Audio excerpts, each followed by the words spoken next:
Bienvenue à Grand Reportage. 10 ans après les attentats du 11 septembre, la mort au Pakistan de Ben Laden est plus une victoire symbolique que réelle dans la guerre contre le terrorisme. Si Barack Obama a réussi là où George Bush avait échoué, la menace terroriste, elle, demeure néanmoins élevée. Et il s'appelle Anwar al-Awlaki. Les Américains le connaissent bien et pour cause, cet américano-yéménite a grandi parmi eux. Ces dernières années, son organisation a revendiqué plusieurs attentats ratés. Sa force, Internet, principal champ de radicalisation et de recrutement des apprentis terroristes.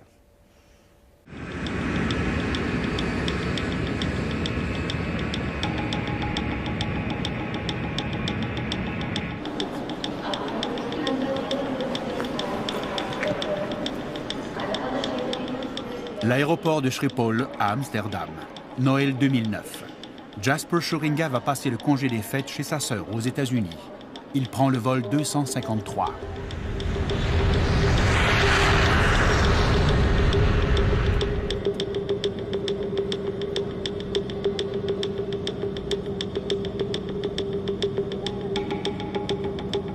Le début du vol a été très normal.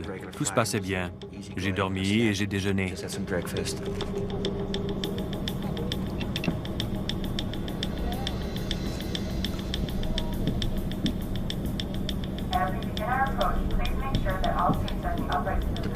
L'avion se préparait à l'approche finale et soudain, on a entendu une sorte d'explosion.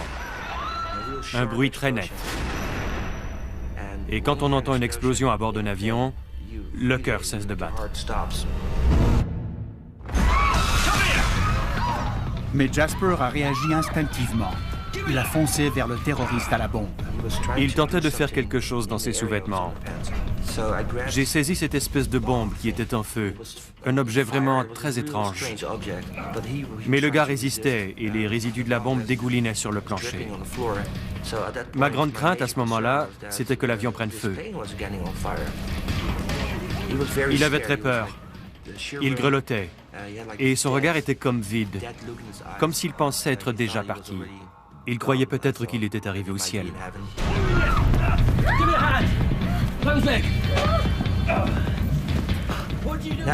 Je lui ai dit, « T'es malade? Qu'est-ce qui te prend? Comment peux-tu faire ça ?»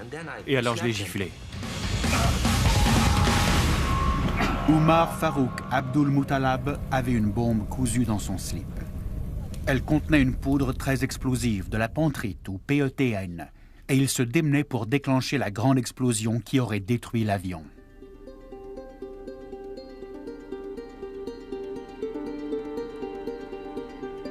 Je n'ai appris que plus tard, le lendemain, je crois, qu'Al-Qaïda, le grand réseau terroriste, était effectivement derrière tout cela. Vous avez eu de la chance? Nous ne devrions pas être là, parce que le premier pop qu'on a entendu dans l'avion était censé être la détonation finale de la bombe. Je ne sais pas pourquoi, peut-être grâce à mon ange gardien, mais nous avons survécu.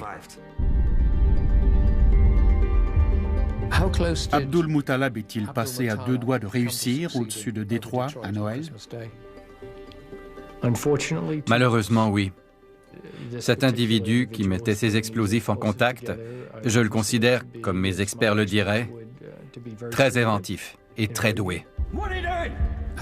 Que pensez-vous du passager qui a terrassé Abdul Muttalab? C'est un véritable héros. Plus de 8 ans après les attentats du 11 septembre, Al-Qaïda pouvait encore déjouer la sécurité d'un aéroport européen. Il s'en est fallu de quelques secondes pour qu'il détruise un avion américain au-dessus d'une ville américaine. Le terroriste Umar Farouk Abdul Muttalab avait été signalé en tant qu'extrémiste à la CIA, mais jamais on ne l'a empêché de monter à bord d'un avion. Ça ne devait pas se produire ainsi. Depuis le 11 septembre, de part et d'autre de l'Atlantique, les services du renseignement avaient beaucoup plus d'argent pour mater le terrorisme. Le budget du MI5 avait augmenté considérablement après les attentats de 2005 à Londres. Même avant, les dirigeants du renseignement étaient alarmés car ils étaient submergés par les conspirations potentielles.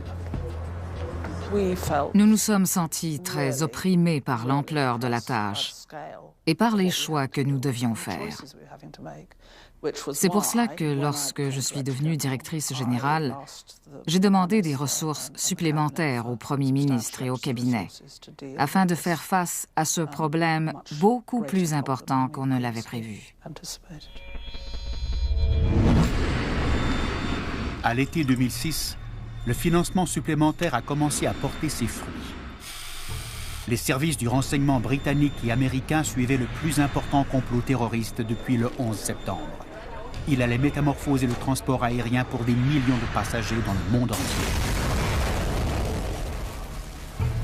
Ça reste encore aujourd'hui, 10 ans plus tard, le complot le plus important auquel on a été confronté. Je pense que ça devait être l'attentat du 5e anniversaire. Le projet était vaste et ambitieux. La technologie était simple.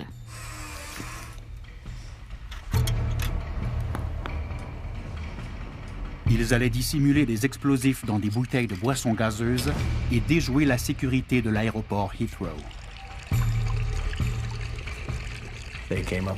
Ils ont trouvé une solution très novatrice, un explosif binaire. En combinant les liquides, on obtenait un explosif. Ça a l'apparence du Gatorade ou d'une boisson gazeuse qu'on emporte à bord de l'avion. Et il est probable que ça aurait fonctionné. Pour montrer les dommages que les bombes liquides auraient causés à un avion, la BBC a mené cette expérience à partir des mêmes ingrédients et de la même formule que les terroristes.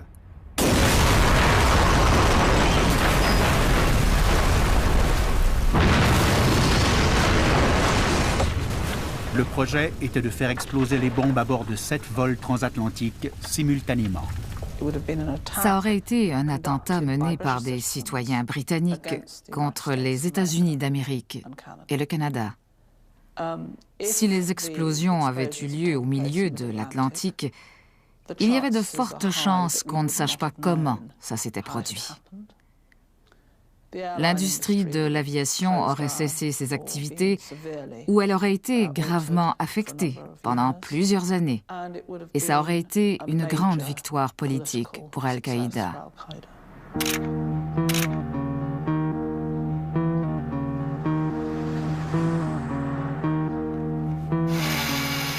Mais la surveillance secrète élargie en Grande-Bretagne et aux États-Unis donnait des résultats.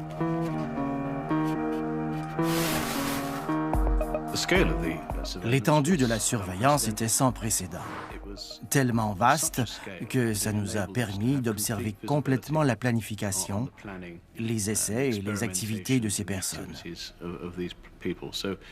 Nous avions la satisfaction d'assurer la sécurité du public tout en recueillant des indices.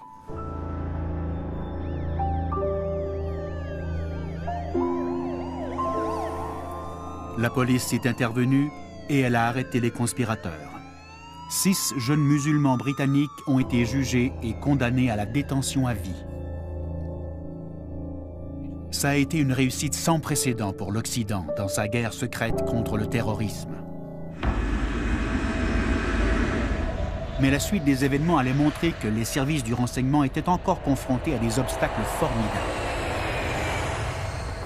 La conspiration contre les lignes aériennes, comme bien d'autres, n'avait pas été conçue, organisée et dirigée depuis l'Angleterre, mais bien depuis le Pakistan. L'un des instigateurs, Rashid Rauf, est né en Angleterre. Son père était boulanger à Birmingham. Rauf vivait maintenant au Pakistan. Il avait des liens étroits avec le noyau dur d'Al-Qaïda, jusqu'aux dirigeants. Il était très engagé dans la direction des opérations externes. Il était donc intimement associé au cœur d'Al-Qaïda et je vois en lui un membre du cœur d'Al-Qaïda.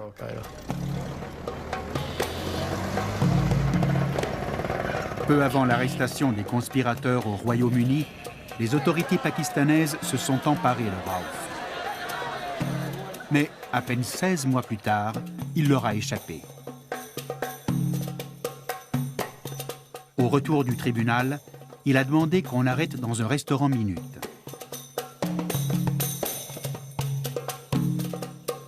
Puis, il a demandé l'autorisation d'aller prier à la mosquée voisine. Pendant que ses gardiens l'attendaient dans l'auto, Rashid Rauf est sorti par l'arrière. Nous avions non seulement un joueur clé, mais un joueur de premier plan qui ciblait les citoyens du Royaume-Uni et d'Amérique. Et il semble qu'il soit sorti par la porte arrière. Je me souviens du matin où j'ai entendu ça, je ne pouvais pas y croire. Ce n'était pas un sous-fifre, mais un joueur clé. J'avoue avoir ressenti une grande colère et de la frustration. L'évasion de Raouf a fait ressortir les tensions fondamentales des relations entre les services occidentaux du renseignement et leurs homologues du Pakistan. Pendant plus de 30 ans, le Pakistan a mené sa propre guerre secrète dans la région, selon ses propres visées stratégiques. Le Pakistan a encouragé les militants islamistes à combattre ses ennemis depuis les années 1980, quand les Russes ont envahi l'Afghanistan. Contre l'Union soviétique, nous avons encouragé un djihad. Nous l'avons appelé djihad parce que nous voulions les moudjahidines.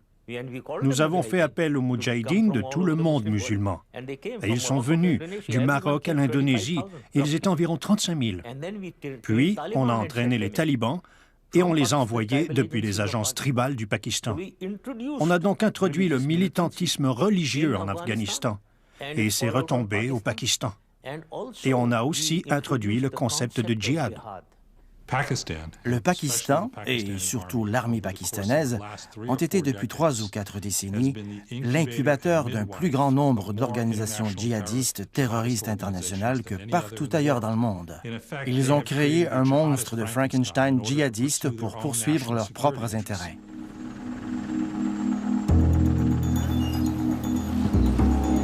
Dans les services occidentaux du renseignement, certains soupçonnent des éléments du service de sécurité du Pakistan de flirter encore avec les militants islamistes. Au Pakistan, il y a une certaine sympathie populaire envers les extrémistes et le gouvernement doit éviter de se montrer trop lié à son commanditaire américain. C'est particulièrement évident dans les régions tribales, près de la frontière afghane. Et c'est vers ces régions tribales que Rashid Raouf, l'un des instigateurs présumés de l'attentat contre les lignes aériennes, s'est dirigé, après s'être enfui au nez et à la barbe de ses gardiens pakistanais.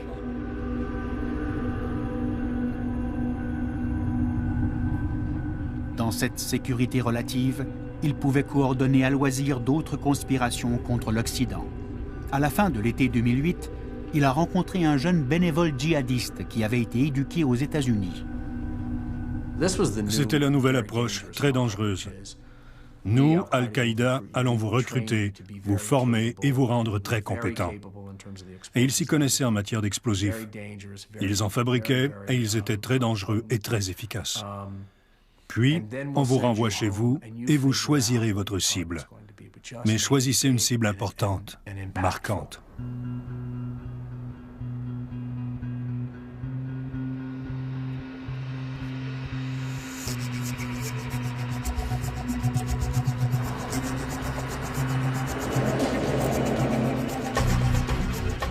Après son entraînement au Pakistan, Najibullah Azazi, la recrue, est rentré aux États-Unis.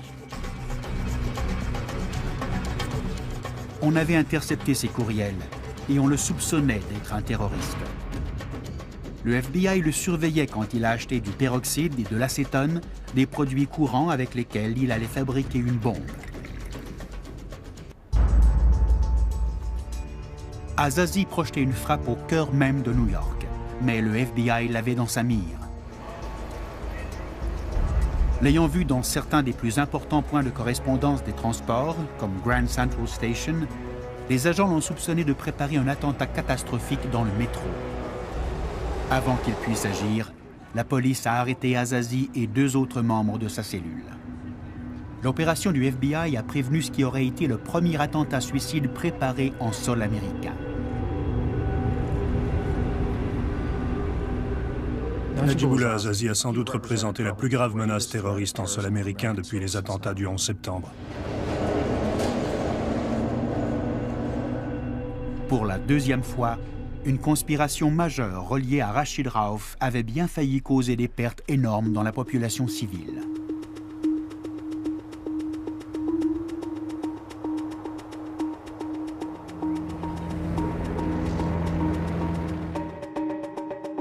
En novembre 2008, il semble que la carrière de Rachid Raouf à titre d'agent clé d'Al-Qaïda ait soudainement pris fin.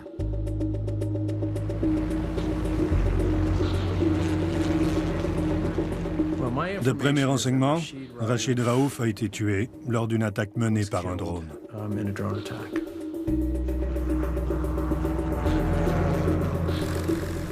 Depuis plusieurs années, les Américains avaient élaboré une nouvelle approche de pointe. Un avion de haute technologie, sans pilote, armé d'une charge meurtrière de missiles Hellfire. Ils s'en servent pour cibler des personnes clés d'Al-Qaïda sans requérir la coopération parfois non fiable du Pakistan. On l'appelle le prédateur. Mon agence avait souligné le fait que dans les régions tribales, un nombre important de dirigeants d'Al-Qaïda avaient été, on utilisait l'euphémisme, retirés du champ de bataille.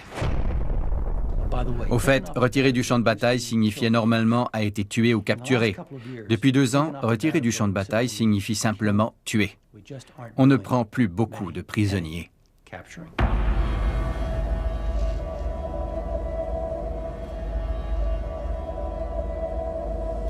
Même s'ils décollent de l'Afghanistan, les drones sont téléguidés à des milliers de kilomètres de distance, à partir des États-Unis. Les militaires aiment bien montrer leurs drones, mais le programme de la CIA est si secret que l'agence n'en reconnaît même pas l'existence. Dans une région tribale du Pakistan, un nombre important de hauts dirigeants d'Al-Qaïda ont été tués. Par des drones? C'est vous qui le dites, pas moi. Tout ce que je peux dire, c'est qu'ils ont été tués, et j'ajouterai tués soudainement et avec précision.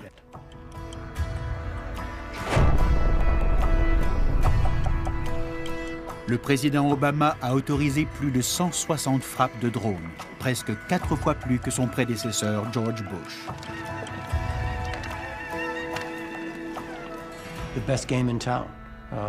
C'est la meilleure technique, celle qui nous a donné l'avantage sur le champ de bataille. Ça a été un élément clé qui a forcé les dirigeants d'Al-Qaïda à passer la majeure partie de leur temps à se préoccuper de leur survie, plutôt que de menacer la vôtre ou la mienne. Et c'est un effort de guerre victorieux. Mais il y a un revers à cette médaille. Les attaques de drones ont tué des centaines de civils.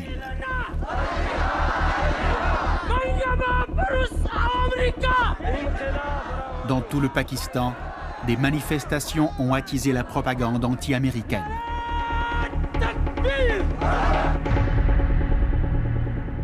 Que pensez-vous des attaques de drones en sol pakistanais? Je suis certain qu'ils choisissent les bonnes cibles. Mais il y a le problème des dommages collatéraux. Premièrement, ils tuent des civils. Et deuxièmement, ils violent notre intégrité ou notre souveraineté territoriale. Avez-vous dit que les Américains pouvaient mener des attaques de drones en sol pakistanais? Non, je n'ai pas dit ça. Vous n'y avez pas consenti? Non. Le recours aux attaques de drones dans des pays où les États-Unis ne sont pas en conflit armé viole la loi internationale, selon quelques sommités. Et certains croient que cela équivaut à une exécution extrajudiciaire illégale. C'est un pouvoir formidable d'étiqueter quelqu'un en tant qu'ennemi et, de par ce simple fait, de l'éliminer sans aucun processus judiciaire d'aucune sorte. N'est-ce pas un assassinat autorisé par l'État de cibler des suspects et de lancer des missiles air-sol sur eux? Absolument pas. Dans la conduite traditionnelle d'une guerre, et c'est le mot-clé ici, Peter, il s'agit d'une guerre. Vous demandez si ce sont des assassinats? Non, ce ne sont pas des assassinats, c'est un conflit armé, une intervention contre une force armée adverse. C'est le droit inhérent à l'autodéfense de l'État américain. Mais la guerre se joue en Afghanistan, pas au Pakistan. Ah, c'est sans doute le point de vue de certains, mais ce n'est pas le point de vue du gouvernement des États-Unis. Le président, 2 présidents des États-Unis ont dit que nous sommes en guerre. La première question, c'est a-t-on bien identifié la personne? La deuxième, a-t-on dirigé le drone vers le bon endroit? L'individu s'y trouve-t-il vraiment? Les chances que tout se passe correctement sont très faibles. Qui se fait tuer? Est-ce que ce sont vraiment des talibans et des membres d'Al-Qaïda ou des civils qui n'ont rien à voir avec cela? On serait naïf de croire la propagande qui dit que ces armes fantastiques tuent les personnes ciblées.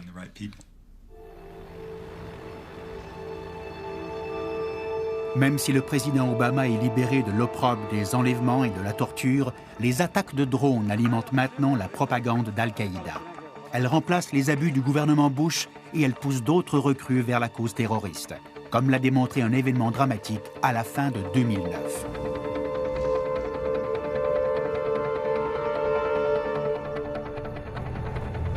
La base d'opération avancée de Chatma est le centre névralgique du renseignement de la guerre secrète des drones américains. Elle est située à Khost, tout près de la frontière pakistanaise. C'est là que la CIA recueille les renseignements servant à guider les drones. Les drones ne sont efficaces que si on a de bonnes sources de renseignements au sol, des humains qui nous indiquent où voler.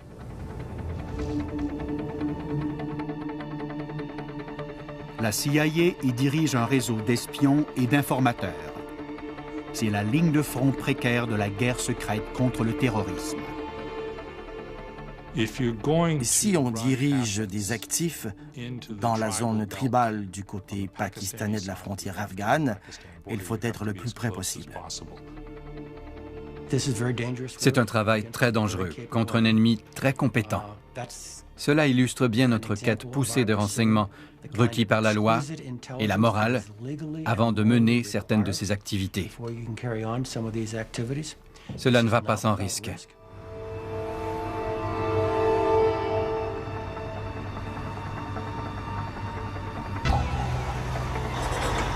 Peu avant la fin de 2009, les agents de la base de la CIA se sont retrouvés devant une occasion unique. Les services jordaniens du renseignement avaient un informateur palestinien appelé Khalil al-Balawi, qui disait s'être infiltré au plus haut niveau d'Al-Qaïda. Dans ce cas, on avait un actif qui avait passé un temps considérable à élaborer sa fausse identité.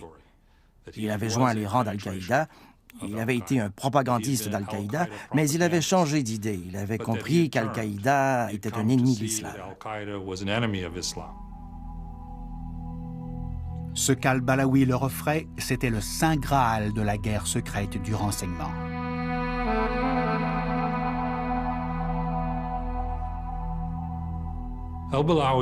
Al-Balawi offrait des renseignements extraordinaires, ce qu'on cherchait depuis une décennie sans même s'en approcher. C'était l'emplacement de la cible de grande valeur numéro 2, Ayman al-Zawahiri, et peut-être de la cible numéro 1, Oussama Ben Laden. Juste après l'insaisissable Oussama Ben Laden, al-Zawahiri était le stratégiste d'Al-Qaïda. Le récit d'al-Balawi semblait très crédible. C'était une occasion à ne pas rater, et il avait une preuve convaincante de son association avec al-Zawahiri. Je crois comprendre qu'il avait des photos de lui et d'al-Zawahiri, prises lorsqu'il l'avait rencontré. La preuve ultime qu'il savait où se trouvait la cible. Les agents de la CIA se sont arrangés pour rencontrer à leur base cet actif d'une valeur inestimable.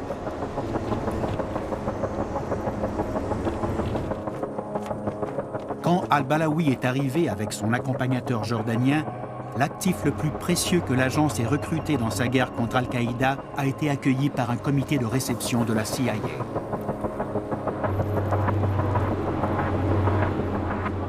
Mais quelques heures avant de franchir l'enceinte du camp de la CIA, al-Balawi avait enregistré pour ses hôtes ce message à donner des frissons. Ne vous croyez pas en sûreté parce qu'il vous suffit d'appuyer sur un bouton pour tuer des moudjahidines. Si Allah le veut, la mort vous fauchera d'une manière inattendue. Vous voyez? Ça, c'est pour vous. Ce n'est pas une montre, c'est un détonateur pour en tuer le plus possible, si Allah le veut. C'est mon projet, vous tuez. Tuez votre partenaire jordanien. Et si Allah le veut, j'irai au paradis et vous en enfer. Cela se fera, si Allah le veut. Au revoir.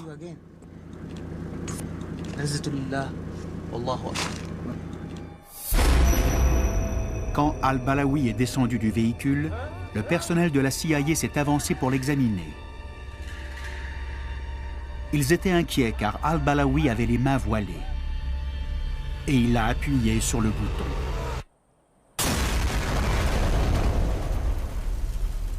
7 agents de la CIA ont été tués, dont le directeur de la base.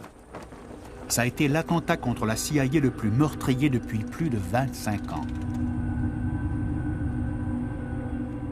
L'attentat de Khost illustre le degré de perfectionnement et d'audace qu'Al-Qaïda a atteint.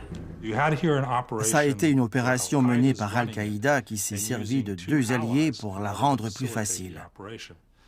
Un agent triple, 3 organisations impliquées dans sa réalisation, une vidéo enregistrée avant l'attentat suicide. Ça a été une opération très élaborée et bien planifiée. L'attentat à la base de la CIA était une vengeance froidement calculée.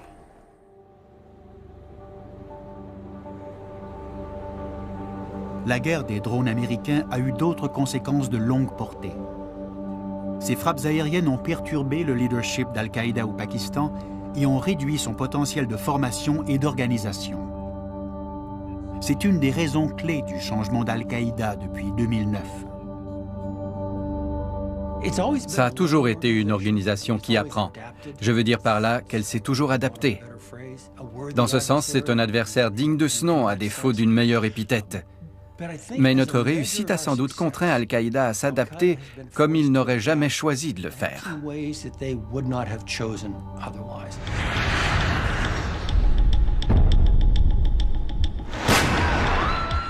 L'attentat aérien du jour de Noël au-dessus de Détroit a été une terrible démonstration de la nouvelle souplesse d'Al-Qaïda. Le jeune terroriste Omar Farouk Abdul-Muttallah n'était jamais allé au Pakistan. Vous avez le droit de faire la guerre parce que l'ennemi est sur votre territoire. Si vous ne ripostez pas, Dieu va vous punir. L'étudiant nigérian avait été formé par Al-Qaïda au Yémen, dans la péninsule arabique, par l'AQAP.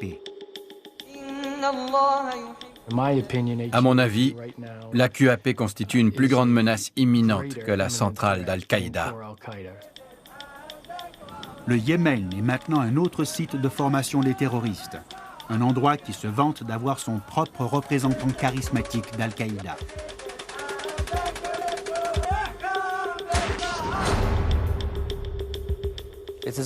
Il est important de proposer de bons modèles à suivre, pour nous et pour nos enfants. Anwar al-Awlaki est un citoyen américain maintenant connu comme le Ben Laden de l'Internet. Il est lié à presque tous les attentats terroristes récents contre l'Occident. Nous devons donc étudier leur biographie, les connaître. Après l'attentat aérien raté du jour de Noël, al-Awlaki l'a exploité au maximum dans sa propagande. Notre frère Omar Farouk a réussi à déjouer les systèmes de sécurité qui ont coûté plus de 40 milliards de dollars juste au gouvernement américain depuis le 11 septembre 2001. Al-Awlaki est donc plus qu'un leader religieux. Plus qu'un simple leader religieux. Qu'est-il? C'est un terroriste. Et il s'implique de plus en plus dans presque toutes les conspirations qui émanent de la péninsule arabique à cause de la force de son message idéologique. C'est une terrible tragédie, c'est stupéfiant. J'ai fait le tour de l'hôpital ici et j'étais sur les lieux de l'explosion. Les soldats, les familles et bon nombre des civils dévoués qui travaillent ici sont atterrés. Al-Awlaki était le mentor du major Nidal Hassan, un psychiatre palestinien au service de l'armée américaine. En novembre 2009, le docteur Hassan a abattu 13 soldats dans une base militaire au Texas. Notre frère Nidal a posé un geste héroïque et il a accompli un travail étonnant. En octobre 2010, le groupe d'Al-Awlaki est parvenu à placer 2 bombes perfectionnées à bord de 2 avions cargo qui allaient partir pour les États-Unis. Les bombes étaient dissimulées dans des cartouches d'imprimante. Si les bombes avaient explosé, il y aurait eu 2 désastres comme celui de Lockerbie. Ce n'était pas juste sophistiqué, c'était aussi très inventif et incroyablement difficile à déceler par des techniques habituelles. Al-Awlaki n'a pas raté l'occasion de publiciser son coup. Dans son magazine, imprimé sur papier glacé, il s'est vanté que l'opération n'a coûté que 4 200 $, frais d'emballage et de poste compris. Cela a contraint toutes les sociétés de fret à intensifier leurs mesures de sécurité à grands frais. Comme le révèle le Coran, ceux qui dissimulent la vérité se feront verser du feu dans la gorge en enfer. Al-Awlaki est maintenant un homme à abattre. On pense qu'il est le premier Américain désigné recherché mort ou vif par la CIA, qui a obtenu l'autorisation du président Obama.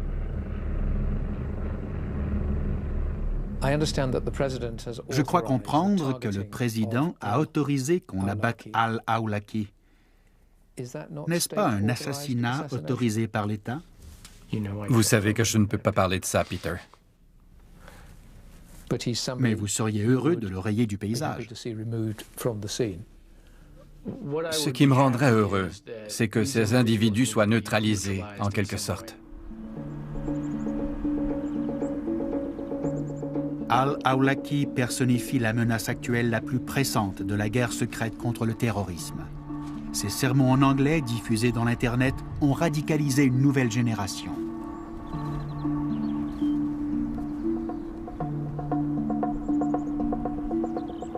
Mais j'ai discuté avec de nombreuses personnes des services du renseignement qui envisagent un autre danger inhérent à la propagation mondiale du militantisme islamiste.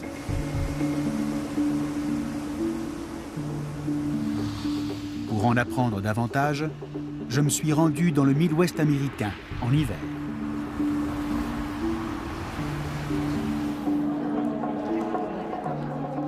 Minneapolis compte la plus importante communauté de Somaliens des États-Unis.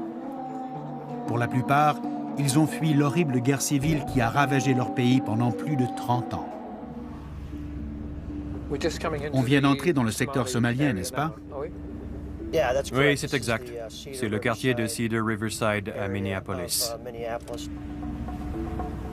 L'agent du FBI, E.K. Wilson, a commencé à avoir des soupçons il y a 3 ans, quand plusieurs jeunes Somaliens ont disparu soudainement de leur foyer.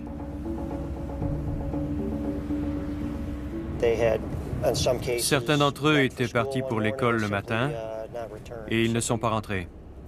Ils ont disparu. Ils ont abandonné leur famille de Minneapolis sans dire où ils allaient. Au moins 20 jeunes Somaliens ont quitté Minneapolis et parcouru 13 000 km pour se retrouver au cœur d'une terrible guerre civile.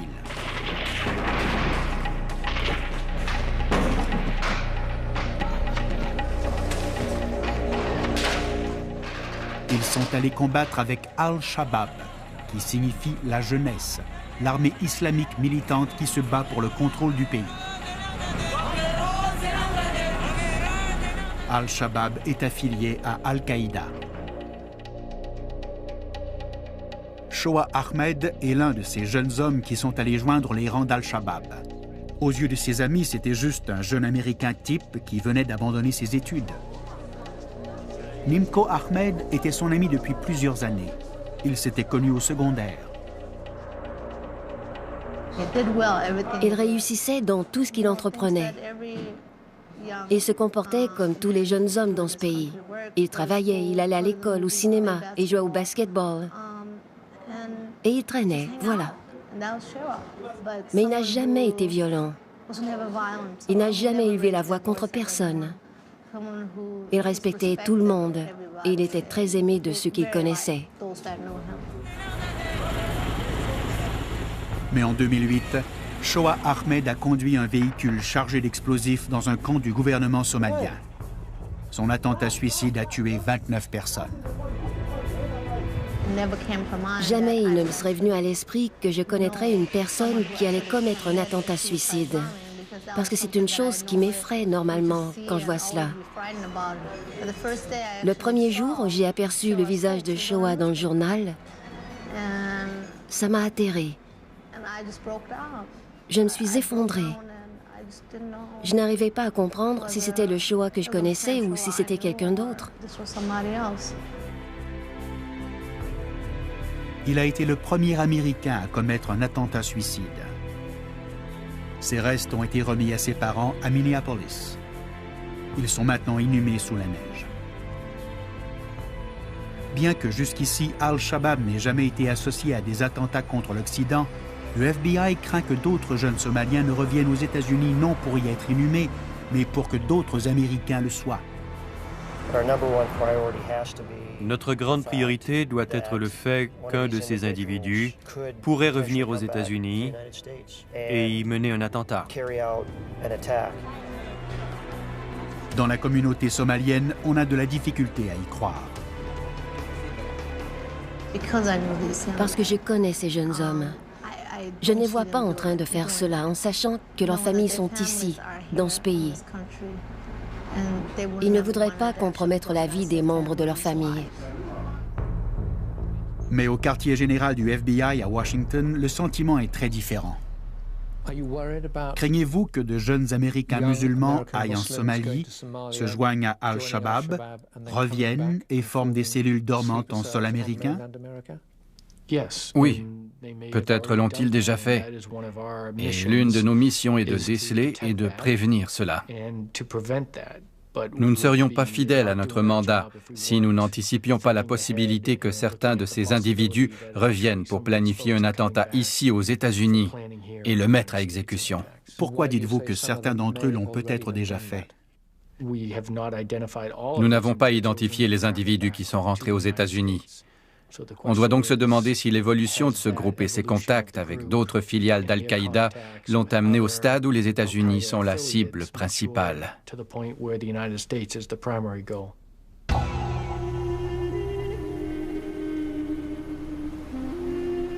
10 ans après les attentats du 11 septembre, la guerre secrète contre le terrorisme est méconnaissable. Al-Qaïda est maintenant planétaire, adaptable et inventif. La base américaine de Guantanamo Bay nous rappelle sans arrêt que cette guerre a été difficile et controversée. Quelques jours avant son entrée en fonction, le président Obama a promis de fermer la base de Guantanamo et de clore du coup un chapitre peu édifiant de l'histoire des États-Unis.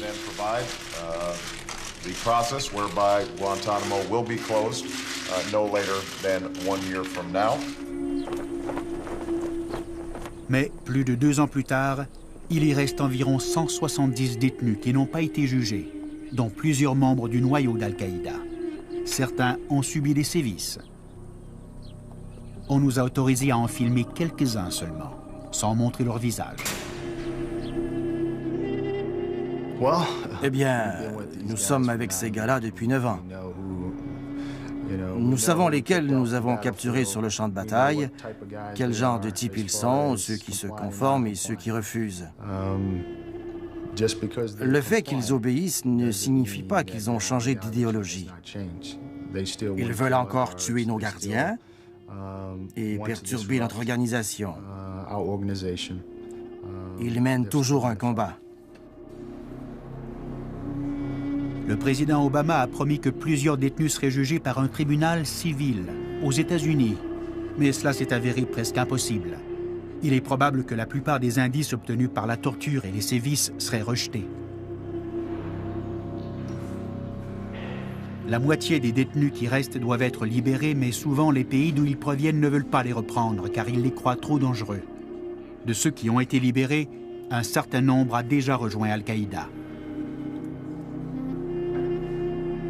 Pour le moment, il semble que le président Obama ne puisse se départir du camp de Guantanamo et du legs qu'il représente. Rappelez-vous le 12 septembre 2001. Il y avait un énorme courant de sympathie envers les États-Unis, les Américains ayant été victimes d'un crime terrible. Mais nous avons réagi en faisant fi de nos principes et on nous a vus comme des hypocrites. Nous avons créé Guantanamo Bay à Cuba en disant que c'était pour préserver notre mode de vie. Et pourtant, la première chose que nous avons larguée, ça a été la primauté de la loi. L'hypocrisie nourrit la haine. Et je crains que maintenant, dans le monde entier, bien des gens nous détestent. Des gens qui éprouvaient de la sympathie pour nous.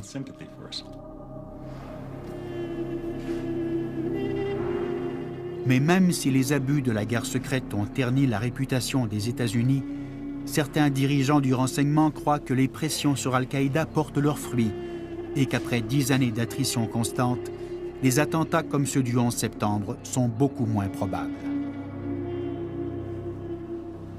Il leur est beaucoup plus difficile de mener de futurs attentats spectaculaires.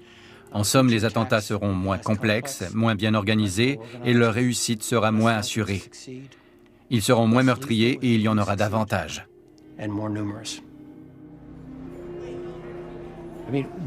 Qu'est-ce qu'Al-Qaïda à part une organisation terroriste? Quelle est l'identité d'Al-Qaïda dans l'ensemble? Si on enlève la dimension terroriste, elle est très ordinaire. La guerre secrète a laissé son empreinte durable sur le conflit. Mais au sein de la communauté du renseignement, on comprend qu'il est de plus en plus critique de gagner les esprits et les cœurs à sa cause sur ce champ de bataille. Je pense qu'en restant fidèle à nos principes, à nos normes éthiques, à nos lois, et en évitant la tentation de s'engager dans la voie que d'autres ont fait la grave erreur d'emprunter, selon moi, nous aurons à long terme l'autorité morale requise pour nous attaquer à certaines des causes sous-jacentes de ces problèmes, afin de trouver des solutions à long terme, des solutions politiques à long terme. Peut-on en sortir victorieux? Pas dans le sens militaire. Il n'y aura pas de Waterloo ou d'El Alamein. Si nous parvenons à une phase où il y a moins d'attentats meurtriers, moins de jeunes mobilisés par cela, moins de causes, si on règle le problème palestinien et si on est alors moins poussé à mener ces activités, la menace sera grandement atténuée. Mais je n'ai jamais souscrit à la terminologie d'une victoire dans cette guerre contre le terrorisme.